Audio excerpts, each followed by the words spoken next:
Hey everyone, I've got a 2018 Toyota Tacoma. This is the 3rd gen. This is the one with a JBL audio, so I've got the premium package. And first thing I want to say real quick, I really like the JBL audio. So in this video, one of my key considerations with this new head unit is that the audio in the new head unit has to be as good or better than the JBL. And I'm going to be completely honest about that in my video, okay? The next thing is I have been kind of getting more and more little glitches and bugs when trying to connect my smartphone via Bluetooth to this Toyota head unit. And as far as I know, to this day, at least as I'm making this video, Toyota still doesn't retrofit these units with Apple CarPlay or Android Auto, which means you have to go to some kind of aftermarket system to be able to utilize that with your new phones. So with that all said, let's get started. Now, when you get one of these systems, you're going to get a box like this from Amazon or for wherever reseller you buy it from. You open it up. First thing you'll find is a user manual and a couple of installation wiring diagrams. There are some videos on YouTube that help explain. A lot of other guys have done this already, so you can certainly reference these, but also definitely reference those videos for the installation. So that's what I'm going to do. Within here, we've got a package of wiring. We've got a second package of wiring. This is the power cable, appears to be. Okay. We've got a couple of declipping tools and zip ties. And then the unit itself. The unit is wrapped up. I'm going to go ahead and break the wrap. I had a suspicion that the new unit does not bolt into the truck, meaning when we take the original head unit out, you're going to see that there are 4 10 millimeter bolts on there. And with the new unit, it looks like it just clips into the truck. I don't see mounts for the bolts, which means that the weight of this unit is probably not that great, that it's an actual issue. And since it's integrated into the actual trim, I think we should be okay. Screen does look pretty big. I will point out one thing too. I think a couple of people on the YouTube videos I've seen have said the same thing, where the color of this trim is not going to match what's in your Tacoma. If I'm not mistaken, most of the 3rd gen Tacomas may have had very similar trim color, so why they went with this particular color, I'm not sure. But that is something to keep in mind if you have any kind of, detail OCD. Now, before I do anything at all, actually, I'm going to go to my home page, actually my apps page on my stock OEM head unit, and I'm going to go to maintenance. I don't know about you, but I use this screen a lot, and I don't know if the new system has any sort of vehicle maintenance in it, so what I want to do is either write it down, or actually in my case, I'm just going to take a little video with my phone, and then I'll write it down later. Or actually, I'll just take a picture. There's my oil change, got my oil filter, actually it's the same thing as my oil change. Then I've got tire rotation and tires. I got new tires and I wanted to keep track of like how long I had them. Oh, got to replace my air filter. And then personal, I had my 4x4 drivetrain system tracked in here as well. What else? I think that's it. So yeah, like I said, don't know if the new system has this, so don't forget to check your maintenance. I kind of went through all the other settings and I determined that there wasn't anything else that I needed to like save for myself other than the maintenance. Because remember, once this head unit's out, all the data inside of it is sort of not there anymore, so don't forget. All right, let's go ahead and remove the stock head unit. All we have to do is pry off the trim. You don't need any tools for that. These red clips right here will be reused on the aftermarket unit, and the vent inserts will also need to be reused because that unit does not come with those. Set this aside. You will need a 10 millimeter socket. And if you haven't done so already, you may want to unplug your truck battery. In order to unplug power, all you need to do is remove the negative battery terminal. That will lose power. And it'll also stop the annoying Tacoma beeping when the doors open. Okay, so I've got 4 10 millimeter bolts You will not be reusing these bolts, as far as I know, because the aftermarket unit is clipped permanently into the trim housing. Alternatively, in order to never lose these bolts, you could insert them back into their spots once the stock head unit has been removed. I think that's optional. So here's the stock head unit. We will be putting it aside. So what you should be left with is this harness, all this wiring here. And the next thing to do here is we're gonna go to that package that's marked as our particular truck with the JBL system with the touchscreen. And we're gonna grab that harness that we need, and we're gonna start plugging everything into that harness. This is the stock trim insert piece, and I'm just kind of using these provided tools and a flathead screwdriver. And what I'm doing is kind of prying one side of the clip with the tool and then the other side with the screwdriver. And they seem to be coming off. You kind of have to pry apart both ends for this to work. With the vents, there are 1, 2, 3 clips. Use the provided clip remover tool or pry tool, and I use this end right here, and I'm basically just going in and opening that, prying out the clip and carefully pulling up on the vent. You see that? You can feel the clip move, and then I'll go in a circle. Remove that one, and while applying pressure, remove the other one.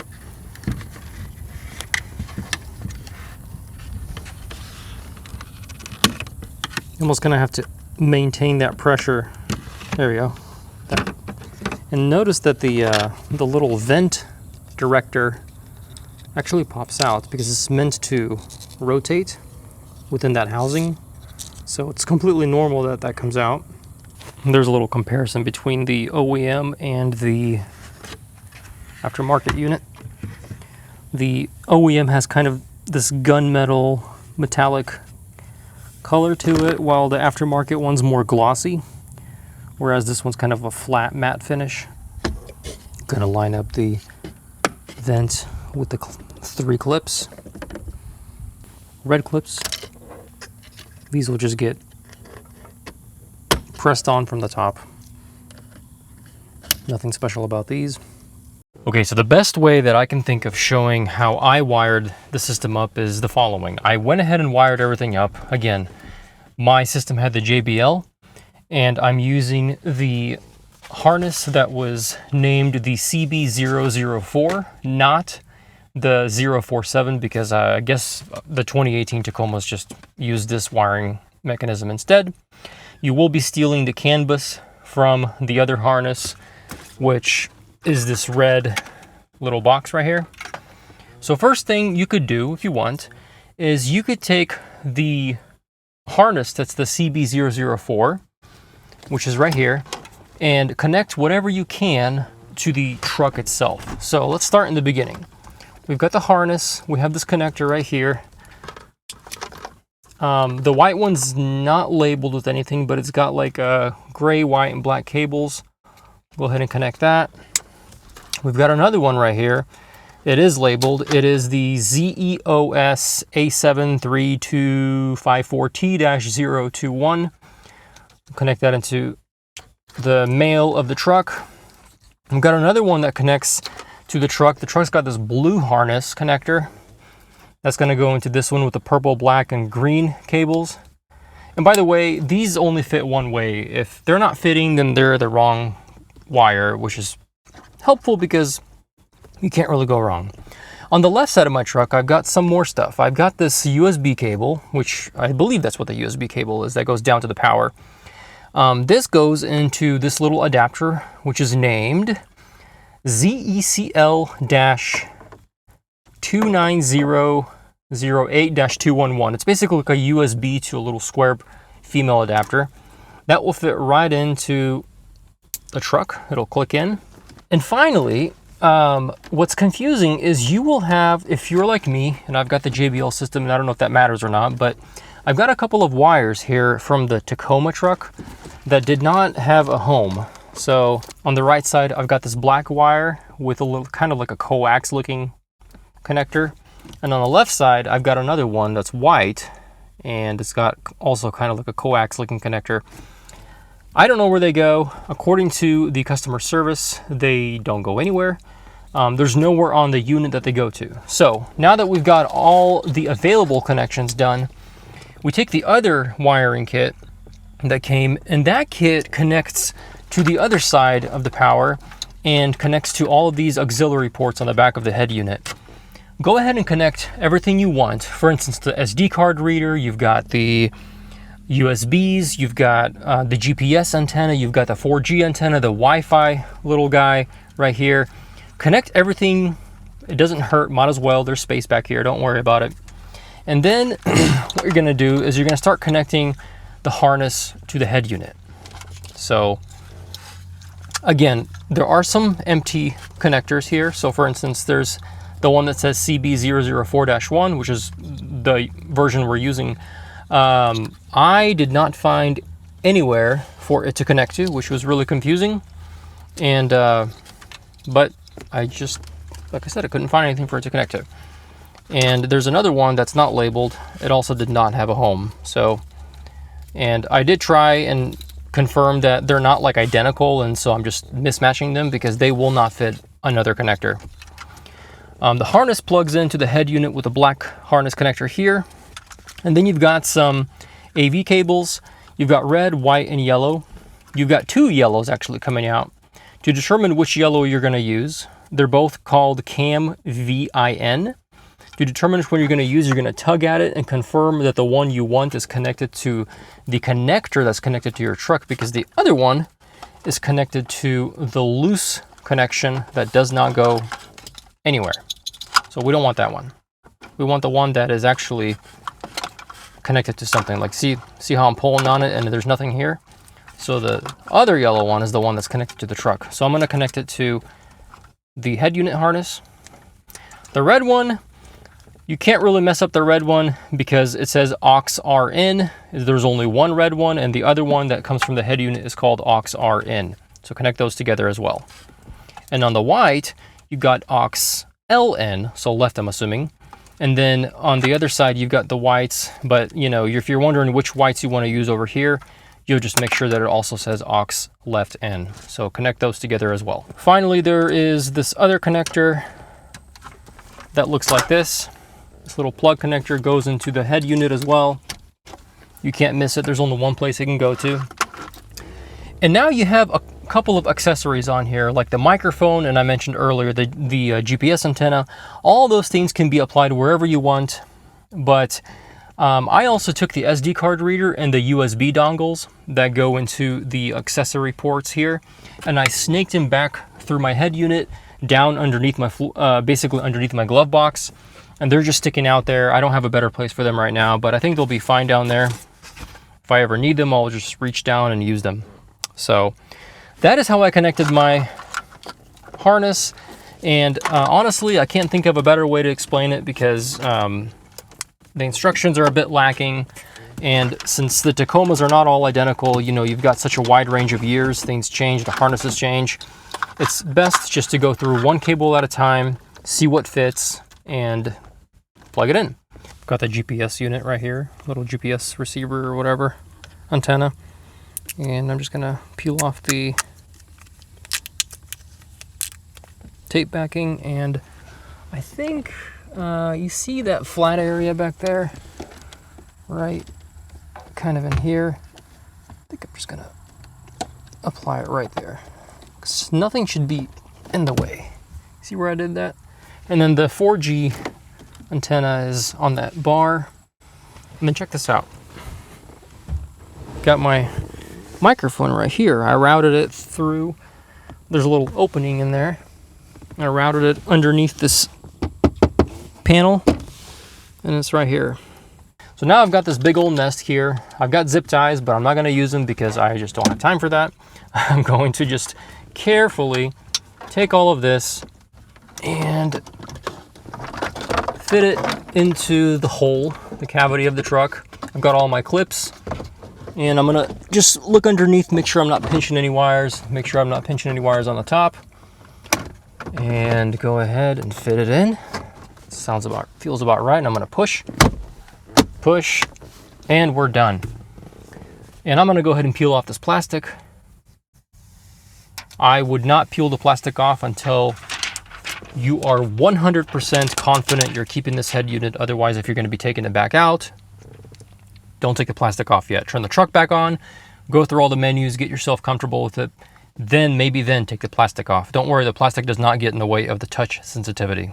All right, let's go over some of the menu options. So I'm gonna head and turn my accessory on in my truck.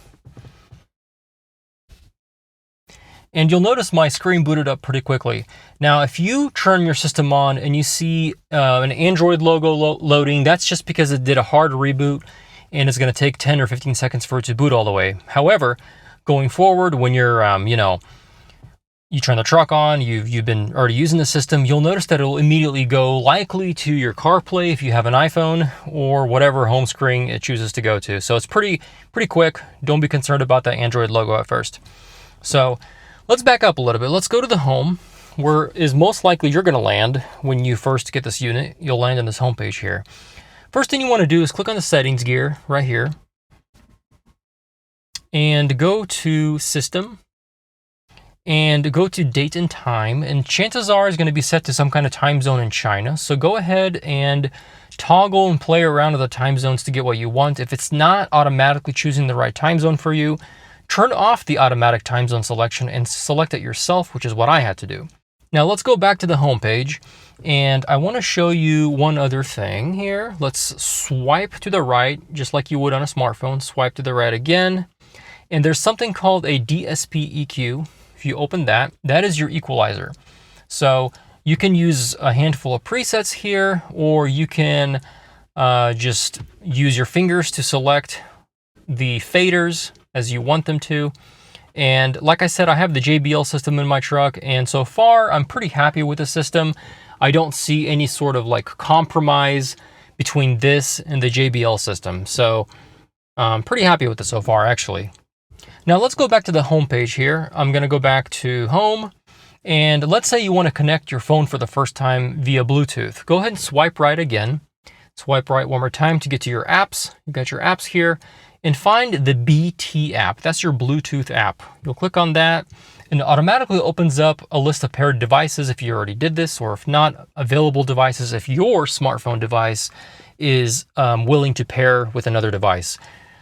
Typically at this point, you're gonna be able to see the head unit pop up on your smartphone, and you can actually use the owner's manual, which comes with this head unit, to go to the pairing section, and it'll tell you that the unit has a specific name, and you're gonna select it and pair with it, and then your unit will show up right here. Now mine actually says the Bluetooth is turned off because CarPlay is in use. That's normal, because now I'm actually paired with a CarPlay system here, and it's sort of, stealing the Bluetooth from this typical generic Bluetooth menu. Now you might be wondering, well, how do I get to the CarPlay from here? Well, let's go back to the home, and the CarPlay app here is actually called Z-Link 5. I don't know why it's called that, but that's what it's called. If you click on it, it opens up your CarPlay. I've got all my apps here. I've got music, Spotify, whatever I want, and that's how I get there. Now, if I turn the truck off completely and I turn the truck back on, you'll notice that it immediately pops up the last CarPlay connection. Now, if my phone had been disconnected from the system, let's say tomorrow morning I get back in here, I turn the truck on, you will turn the unit on, and it'll actually have sort of a pairing window for a couple of seconds, and then the CarPlay will get back on again. But otherwise, it might kick you back to the home page. So it just kind of depends. There's a couple of other options. There's like a built-in media player. You've got YouTube. If you do want to go to YouTube, you have to have an internet connection. So actually, I could probably find the Wi-Fi for my house since I'm parked pretty close to it, or use my phone's hotspot and connect and watch stuff on YouTube, which is pretty cool. Because I don't think the CarPlay app displays YouTube, probably for safety reasons. Also, if you want to look at all of the open apps that are open on this head unit, you can press this little double window icon on the top right, and you can swipe through all the apps. And if, let's say, you want to clear them all, you can clear them all, or You can actually just flip them up like you would on your smartphone, whether it's an Android or iPhone. Now, one interesting thing is that now that I've got the aftermarket head unit installed, one of my icons here is missing. So if I toggle through them, now my hood's open, so it's going to keep saying that, the media icon is no longer there. That's because the media connection, or the sort of the communication between what's playing and what this head unit reads, is no longer there. So it no longer knows what music you have playing. You can't really control it from that. But your steering wheel controls for your music and your volume still work. As you can see, I can change my volume and I can play my music using the up and down. Real quick, let's talk about the backup camera. Once I put my truck into reverse, I get, actually my tailgate's down, so I'm seeing my license plate. But there's one thing I want to point out real quick. If you click on the little gear icon on the bottom, you will see that you have some options here. You've got show track line. You can turn that on or off. Your truck probably already has a track line, but you can add the aftermarket track line. You can also show parking lanes. This means that if I turn my steering wheel, it turns with the head unit. I'm gonna go ahead and turn both of them off for now. And then the distance and stuff like that, you can just sort of toggle that with these plus and minus buttons, like track length, for instance. That's the track length over here. So if I turn that on, you'll see that it's going away or into me a little bit closer. Now, one more thing, if I go to the little light bulb here, there's a little button called model. If I click on model, you have a bunch of options here where you've got different types of camera models. The suggestion I got from the vendor is you just stick it to the auto option and it will use whatever settings your backup camera has from OEM, and just stick to that. Otherwise, if you pick something else, I think it kind of gets messed up. I did notice that the resolution looks a little bit, well, it looks a little bit grainy. And I guess the reason for that is because the resolution of the OEM camera isn't amazing. And when you stretch it out onto a 10+ inch screen, you know, obviously it's going to look a little bit more pixelated. So you just kind of have to get used to that. And so just a quick reminder again, I get to this page, I have no idea what's going on here. I just got to swipe right. I say that, but then swipe right and go to the Z-Link 5, and that's my Apple CarPlay. And I'm back at where I like to be, where I can go to listen to my music or do whatever I want right here. So as I mentioned earlier, there is an app on the OEM Toyota head unit where you can take care of your car maintenance. When it comes to the aftermarket head unit, the car maintenance is a little bit limited as far as I know. So first of all, go to the home page. And when you're there, you can swipe to the right. And there is an app called Car Info. We'll click on that. And this app communicates with some of the information in your vehicle. So for instance, we can go to TPMS info. So if you have pressure monitoring system, it will actually match what is right there. So we've got 28, 28, 29, 29. Exactly it. So it's talking to the vehicle. We also have the next one down is called trip oil fuel. Basically it's your you know, your consumption. So a little bit similar, but it is kind of weird that it's stuck in some metric form. So right now I've got no info because the truck has been sitting, but there is that. And then vehicle set is where you can go around and pick different settings, like, you know, your headlamp sensitivity, automatically locking your doors when you shift to park. And let's see, just, you know, 2-button unlock, all those things. These are all things that you will find in your OEM head unit and more. So all of that's available through the app called Car Info. We also have hybrid vehicle, but I mean, this is not a hybrid, so that doesn't really matter. And radar settings, I'm not going to mess with that, but we'll go to the next one, which is the original car information. Tells you all the stats of your vehicle. Again, some of these are in kilometers, although I know they're not supposed to be. Like I have 91,000 miles, but it's km. So also you'll notice there are typos in here. You'll just have to ignore them. I think it's just a developer issue where they had some issues with translation. So you'll just have to ignore those. Amplifier info, finally. If you go to the amplifier info, you will see that you can actually also control your auto sound leveler, which should be for speed related volume settings, dynamic volume. And you can also change the like the bass, the mid, the treble. But I found that it's better not to do that. It's better to use the equalizer app, which is over here, because it just sounds better when you use this app instead of the settings that I showed you a second ago. If we go back to the car info right here, I would just leave these all at 0. So in summary, when it comes to maintenance and keeping track of your maintenance, there is not specifically an option here that shows maybe like your oil filter mileage, your oil mileage, your you know, tires and stuff like that. I haven't been able to find that. Hopefully there is an app that you can download to keep track of that. Otherwise, you'll just have to do it either through a dealer or yourself on paper.